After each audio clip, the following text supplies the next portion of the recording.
नोटों पर अब नहीं छपेगी महात्मा गांधी की फोटो। आरबीआई ने कर दिया बड़ा खुलासा। हिंदू राष्ट्र और सनातन बोर्ड के बाद महाकुंभ से उठी एक और बड़ी मांग। अगर विदेशों में चल रही है राम मुद्रा तो भारत में क्यों नहीं मिला इसको करेंसी का दर्जा।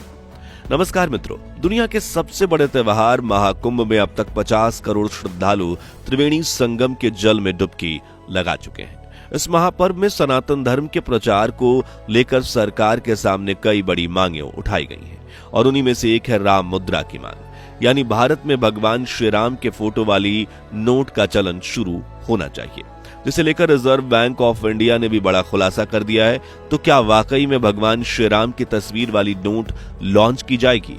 और दुनिया के वो कौन से देश हैं जहां की सरकार ने भी राम मुद्रा को मान्यता दे दी है? और क्या हमें राम मुद्रा की मांग उठानी चाहिए?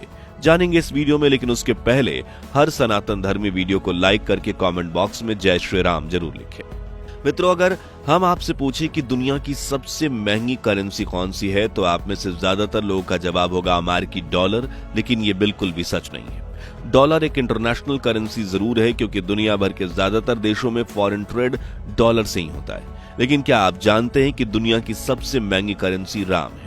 जी हाँ, दुनिया के कई देशों में एक राम मुद्रा की वैल्यू 10 अमेरिकी डॉलर के बराबर है, यानी करीब 900 रुपए। इस राम मुद्रा पर भगवान श्री राम की तस्वीर छपी हुई है, ठीक वैसे ही जैसे इंडियन करेंसी पर महात्मा गांधी का फोटो छपा हुआ है। लेकिन ये करेंसी चलन में कैसे आई और दुनिया के वो कौन से देश है जहां राम मुद्रा को करेंसी का दर्जा मिला हुआ है? आइए जानते हैं। मित्रों, मर्यादा पुरुषोत्तम भगवान श्री राम का नाम भारतीय संस्कृति में रचा बसा हुआ है। भगवान श्री राम को लेकर देश में काफी पॉलिटिक्स होती है। यहाँ राम राज्य की चर्चा भी खूब की जाती है, लेकिन कड़वा है मगर सच यही है कि भारत में ना तो सनातन धर्म और हिंदू संस्कृति का ज्यादा सम्मान है और ना ही भगवान श्री राम का। हाँ, ये बात अलग है कि अपने संस्कारों और मर्यादाओं को लेकर नए भारत के युवाओं की आंखें खुलने लगी हैं, लेकिन फिर भी अगर सही तरह से देखा जाए तो हिंदू संस्कृति का वास्तविक सम्मान अब विदेशों में ही है। उदाहरण के लिए इंडोनेशिया को ही देख लीजिए, जो एक मुस्लिम राष्ट्र होते हुए भी अपने नोटों पर गणेश जी का चित्र छापता है। वहां भगवान राम तथा रामायण को राष्ट्रीय दर्जा प्राप्त है। वहीं हम जिस राम मुद्रा की बात कर रहे हैं उनका चलन भी नीदरलैंड में मान्य है। नीदरलैंड मुख्य तौर पर ईसाई बहुल देश है। यहाँ हिंदू आबादी कुल जनसंख्या के सिर्फ 0.6% है, यानी करीब 2 लाख हिंदू नीदरलैंड में रहते हैं। इसके बावजूद यहाँ राम मुद्रा को कानूनी मान्यता मिली हुई है और सिर्फ नीदरलैंड ही नहीं बल्कि अमेरिका में भी राम मुद्रा चलन में है। हालांकि अमेरिकी सरकार ने इस मुद्रा को कानूनी मान्यता नहीं दी है, लेकिन अमेरिका के एक स्टेट आयोवा की एक सोसाइटी में भगवान श्री राम की करेंसी चलती है। यहाँ अमेरिकन इंडियन जनजाति के लोग रहते हैं जो सनातन धर्म में यकीन रखते हैं और अपने काम के बदले राम मुद्रा की लेन देन करते हैं। लेकिन राम मुद्रा को छापा किसने और इसका चलन कैसे शुरू हुआ? दरअसल साल 2002 में अमेरिका के मध्य पश्चिमी भाग में स्थित आयोवा राज्य की महर्षि वैदिक सिटी में the global country of the world peace नाम की एक संस्था ने राम मुद्रा के नोट बांटे थे। इसी साल इस संस्था ने नीदरलैंड में भी राम मुद्रा का वितरण किया था। इस संस्था की स्थापना महर्षि महेश योगी ने की थी। इस संस्था ने अपनी वेबसाइट पर लिखा है 24 फरवरी 2002 को वैदिक सिटी ने राम मुद्रा बांटना शुरू किया था। सिटी के आर्थिक विकास के लिए स्थानीय व्यापार को बढ़ावा देने के लिए सिटी काउंसिल ने राम मुद्रा का चलन स्वीकार किया था। और मित्रों, ये मुद्रा हॉलैंड, जर्मनी, स्विट्जरलैंड, ऑस्ट्रिया समेत 30 देशों में मौजूद महर्षि महेश योगी के आश्रम में चली थी।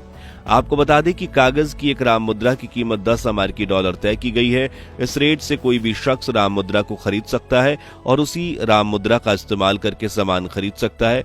इन नोटों में 3 विकल्प मौजूद हैं, 1 राम, 5 राम और 10 राम, जिन पर भगवान श्री राम की तस्वीर छपी हुई है। साथ ही इस पर विश्व शांति, राष्ट्र और अलग अलग भाषाओं में राम नाम का उच्चारण लिखा हुआ है। हालांकि बाकी 29 देशों में तो सिर्फ महर्षि महेश योगी की संस्था में ही राम मुद्रा का चलन है, लेकिन रिपोर्ट्स के अनुसार नीदरलैंड में इसे कानूनी दर्जा भी दिया गया है। डच सेंट्रल बैंक के मुताबिक नीदरलैंड में 1 लाख से अधिक मुद्राएं राम मुद्राएं चलन में हैं। लोग वहां की बैंकों में जाकर 1 राम मुद्रा के बदले 10 यूरो ले सकते हैं।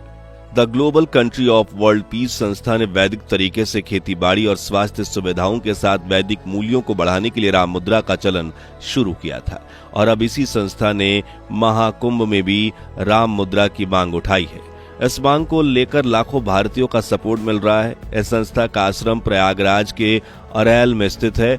अब संस्था से जुड़े बड़े अर्थशास्त्री अब आरबीआई से मिलने का प्लान बना रहे हैं। इससे पहले भी जब कांग्रेस के दिवंगत नेता Manmohan Singh reserve bank of India के गवर्नर थे, उस दौर में भी भारत में राम मुद्रा चलाने की मांग उठी थी, लेकिन आरबीआई ने तर्क दिया था कि भारत में 2 तरह की मुद्राएं नहीं चल सकती।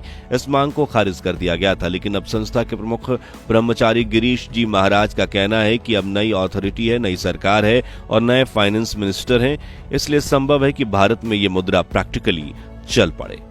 हालांकि मित्रों, रिजर्व बैंक ऑफ इंडिया ने जारी किए गए बयान में कहा है कि हमने बैंक नोट पर महात्मा गांधी की तस्वीर बदलने का कोई प्रस्ताव जारी नहीं किया है।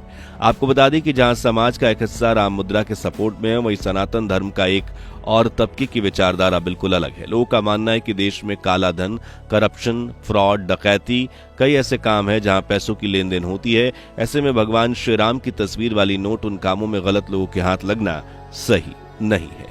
ये सनातन धर्म के मूल्यों को ठेस पहुंचाएगा। खैर, इस बारे में आपकी राय क्या है, कमेंट्स में बताइए। चलिए अब भारत में करेंसी के इतिहास पर एक नजर डालें तो साल 1947 में जब हमारा देश ब्रिटिशर्स की गुलामी से आजाद हुआ, तब यहाँ ब्रिटिशर्स की करेंसी चलन में थी और अगले 2 सालों तक भारतीय मुद्रा पर ब्रिटिश राज किंग जॉर्ज की तस्वीर छपी रहती थी। फिर 1949 में भारत सरकार ने पहली बार 1 रुपए के नोट का नया डिजाइन तैयार किया और इस पर किंग जॉर्ज की जगह पर अशोक स्तंभ का फोटो लगाया गया। 1950 में सरकार की तरफ से 2, 5, 10 और 100 रुपए के नए नोट लॉन्च किए गए। इन सभी नोटों पर अशोक स्तंभ की तस्वीर छपी गई और अगले कुछ सालों तक भारतीय रुपए पर अशोक स्तंभ के साथ अलग अलग तस्वीरें भी छपती रहीं, जिनमें आर्यभट्ट सैटेलाइट से लेकर कोणार्क के सूर्य मंदिर तक की तस्वीरें शामिल थी। इसी तरह 20 साल बीते और साल 1969 में पहली बार भारतीय मुद्रा पर महात्मा गांधी की तस्वीर नजर आई। दरअसल उस साल गांधी जी की स्वर्ण जयंती थी, यानी 100 साल पहले 1869 में गांधी जी का जन्म हुआ, इसलिए उनके सम्मान में नोटों की एक खास सीरीज जारी की गई थी। साल 1987 में दूसरी बार 500 के नोट पर महात्मा गांधी की तस्वीर छापी गई और फिर आया साल 1996 जब रिजर्व बैंक ऑफ इंडिया ने महात्मा गांधी सीरीज लॉन्च की, जिसमें हर नोट पर गांधी जी की तस्वीर थी, जिसके बाद से आज तक हमारे भारतीय नोटों पर गांधी जी की तस्वीर हमेशा रहती है। हालांकि अब reserve bank of India Rabindranath Tagore और एपीजे अब्दुल कलाम की तस्वीर वाले नोट को जारी करने पर विचार कर रहा है, जिसे लेकर 2022 में प्रकाशित एक रिपोर्ट में ये कहा गया था कि वित्त मंत्रालय की तरफ से अधीन security printing and meeting corporation of India ने महात्मा गांधी, एपीजे अब्दुल कलाम और रविंद्रनाथ टैगोर के वाटरमार्क वाले 2 सेट आईआईटी दिल्ली के प्रोफेसर दिलीप सहनी के पास भेजे थे और चयन करने के लिए कहा था। लेकिन इस रिपोर्ट को भी 2 साल बीत चुके हैं और अब तक कोई नई करेंसी लॉन्च नहीं हुई है। आपको बता दें कि भारत अब अपने रुपए को फॉरेन करेंसी बनाना चाहता है, यानी डॉलर की तरह फॉरेन कंट्रीज रुपीज में ट्रेंड करे। इसके लिए भारत को अपनी करेंसी को मजबूत बनाना पड़ेगा और इसमें समय समय पर होने वाले बदलाव को टालना होगा ताकि दुनिया का भारत के नोटों पर भरोसा बन सके। तो मित्रों, क्या भारत में भगवान श्री राम की तस्वीर वाली राम मुद्रा लॉन्च होनी चाहिए या नहीं? इस बारे में अपनी राय हमें कमेंट्स में जरूर बताइए। ये वीडियो अच्छी लगी हो तो इसे लाइक और शेयर करके इसे हर सनातन धर्मी तक पहुंचाइए और ऐसी लेटेस्ट खबरों के लिए हमारे चैनल को सब्सक्राइब करके पास वाली घंटी जरूर बजा दीजिए। जय हिंद, जय भारत।